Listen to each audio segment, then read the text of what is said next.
ओम नमो भगवते वासुदेवाय. अध्याय 27. प्रकृती पुरुषांच्या विवेकाने मोक्ष प्राप्तीचे वर्णन.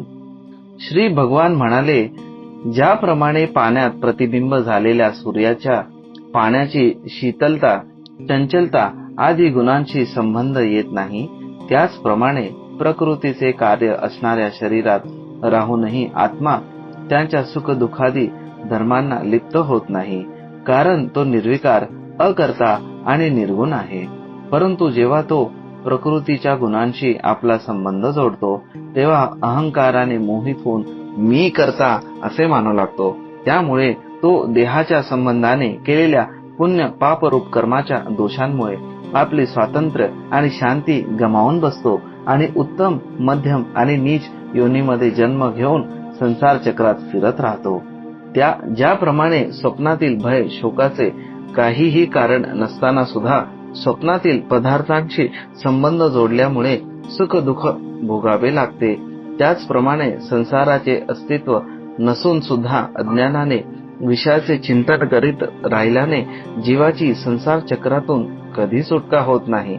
म्हणूनच मनुष्याने विषय चिंतनाच्या मार्गात गुंतलेल्या चित्ताला तीव्र भक्तियोग आणि वैराग्य यांच्या योगाने हळूहळू आपल्या स्वाधीन करून घ्यावे. यम इत्यादी योग साधनांच्या द्वारा श्रद्धापूर्वक चित्ताला वारंवार एकाग्र करीत माझ्यामध्ये खरी भक्ती ठेवणे, माझ्या कथा श्रवण करणे, सर्व प्राण्यांविषयी समभाव ठेवणे, कोणाशीही वैर न करणे, आसक्तीचा त्याग करणे, ब्रह्मचर्य, मौन व्रत आणि निष्ठेने केलेल्या स्वधर्म चरणाने प्रारब्धानुसार जे काही मिळते त्यात संतुष्ट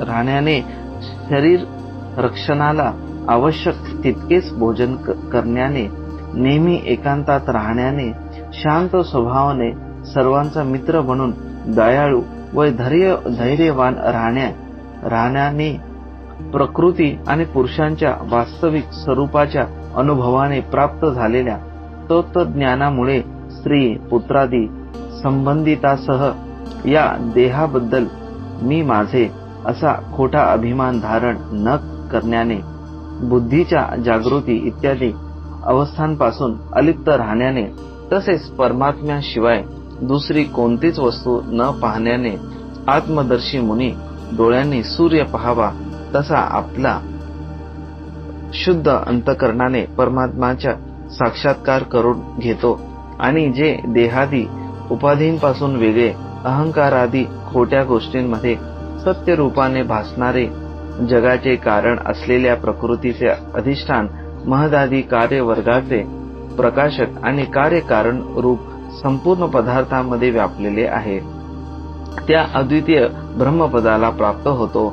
ज्याप्रमाणे पाण्यात पडलेले सूर्याचे प्रतिबिंब भिंतीवर पडलेल्या कवडशामुळे पाहिले जाते आणि पाण्यात पडलेल्या प्रतिबिंबामुळे आकाशातील सूर्याचे ज्ञान होते, त्याप्रमाणे वैकारिक आदी भेदांमुळे 3 प्रकारचा अहंकार, देह, इंद्रिय आणि मन यात असलेल्या आपल्या प्रतिबिंबामुळे जाणला जातो आणि पुन्हा परमात्म्याच्या प्रतिबिंबामुळे त्या अहंकाराच्या द्वारा सत्य ज्ञान स्वरूप त्या परमात्म्याचे दर्शन होते, जो गाढ झोपेत शब्दादी सूक्ष्म भूते, इंद्रिय, मनबुद्धी इत्यादी प्रकृतीत लीन झालेल्या वेळी स्वतःला जागा राहतो आणि सर्वथा अहंकार शून्य असतो.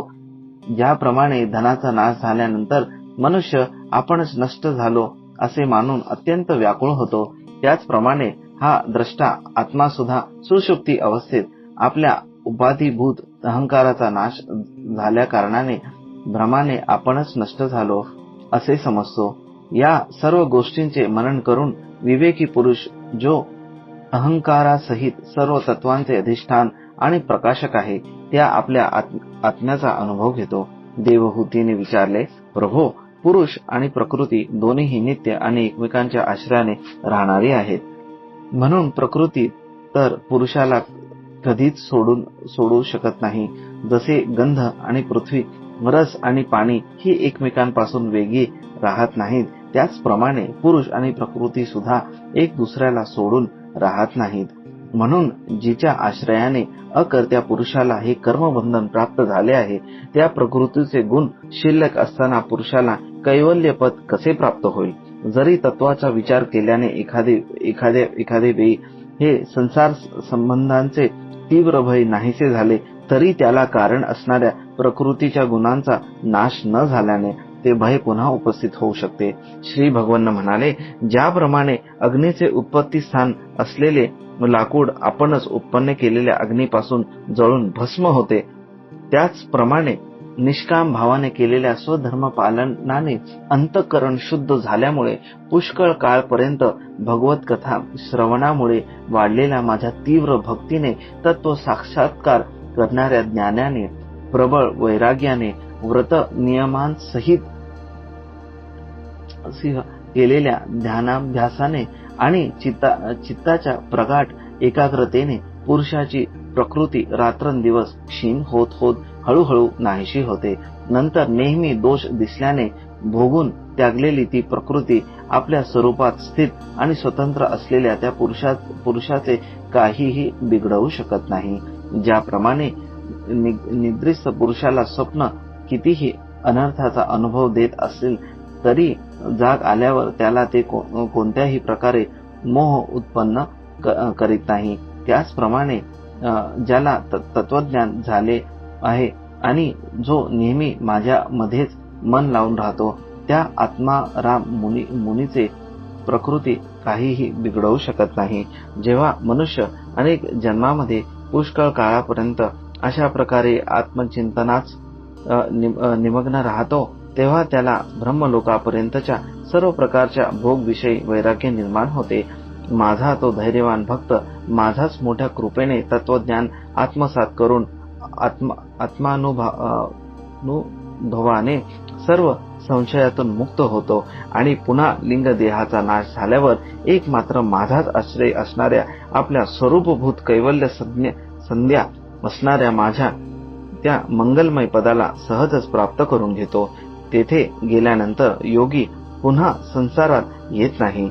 हे माते, जर योग्याचे चित्त योग साधनामुळे वृद्धिंगत झालेल्या आणि ज्यांच्या प्राप्तीसाठी योगाखेरीज दुसरे साधन नाही, अशा मायामय आदि आणि मादी सिद्धीमध्ये अडकून पडलेले नाही, तर त्याला माझे हे अविनाशी पद प्राप्त होते. तेथे मृत्यूचे काहीच चालत नाही. अध्याय 27 समाप्त. हरिओम तत्सत.